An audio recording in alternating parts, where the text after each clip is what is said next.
మన విగ్రహం వస్తుంది నెక్స్ట్ ఇయర్.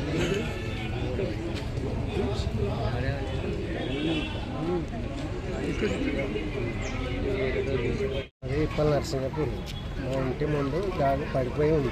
అది అసలు ఏంది ఏమని చెప్పి మేము చాలాసేపు ముట్టుకోలేదండి. ఇక 4:30 5 దాకా కూడా ముట్టుకోలేదు. ఏంది మరి వెలువడేసారు అని చెప్పి దాని మీద తీసుకుపోయి చూసేసరికి అందులో కొన్ని బట్టలు, అంటే చిన్నపిల్లలకి బట్టలు, కొన్ని పండ్లు, చింతపలక పండ్లు, కింద చూస్తే బంగారం ఉంది. అరే ఇవ్వందో ఇది అని చెప్పి ఇక దీన్ని అసలే ముట్టుకోగా నువ్వు అట్నే దానికి అట్నే పెట్టు, అది ఇవ్వందో మరి వచ్చినప్పుడే ఇచ్చేద్దామని చెప్పి ఇక అట్నే పెట్టు. మాకు వీళ్ళు తిరుగుతారట కానీ మాకు తెలియదు. అంటే నేను పొద్దున కూడా ఈ డాక్టర్ సింతో అరే మీ దోస్త్ అంటాను కదా, పోయింది అంటాను కదా, నీకు దగ్గర వాళ్ళు అయితే విలువ మా దగ్గరనే ఉన్నదని చెప్పి ఆయనకు కూడా చెప్పినాను. ఇక మా సీనన్నకు ఫోన్ చేసిన, అన్న ఇట్లా రావే అని. ఇట్లా వచ్చిన తర్వాత దొరికిన కాడ నుంచి అది బాధపడతామమ్మ. అది కొన్ని లక్షల సొమ్ము, అది వాళ్ళకి ఇచ్చేయాలని మా కొడుకు అయితే సాయికు మారిపోయారు. మస్తు బాధపడు వాళ్ళకి అప్పచెప్పాలి, మనం ఉంచుకోవద్దని.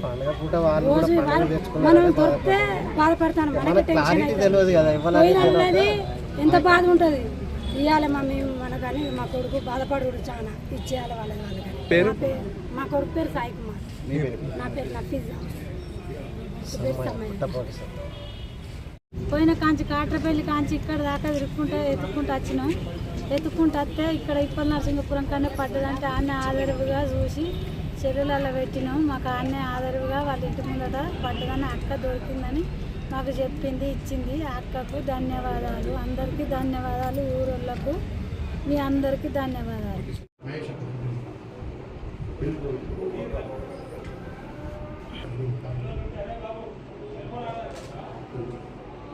నమస్కారం.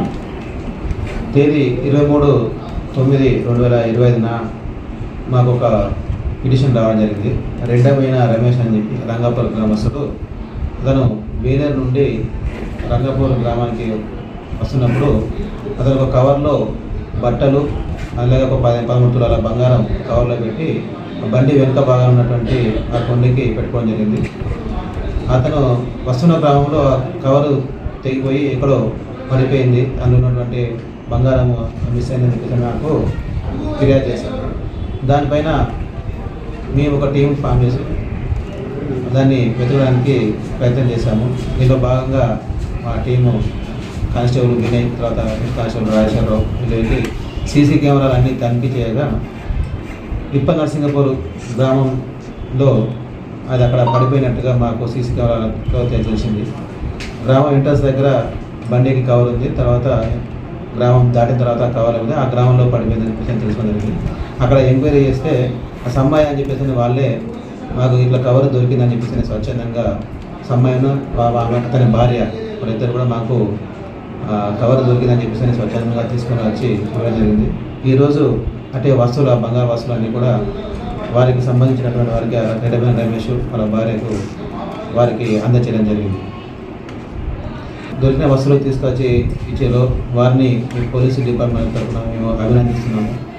అలాగే ఎవరైనా ఏదైనా వస్తువులు పోగొట్టుకున్నప్పుడు ఎవరికైనా దొరికితే వాళ్ళు స్వచ్ఛందంగా తీసుకొని రావాలని చెప్పేసి నేను కోరుకుంటున్నాము.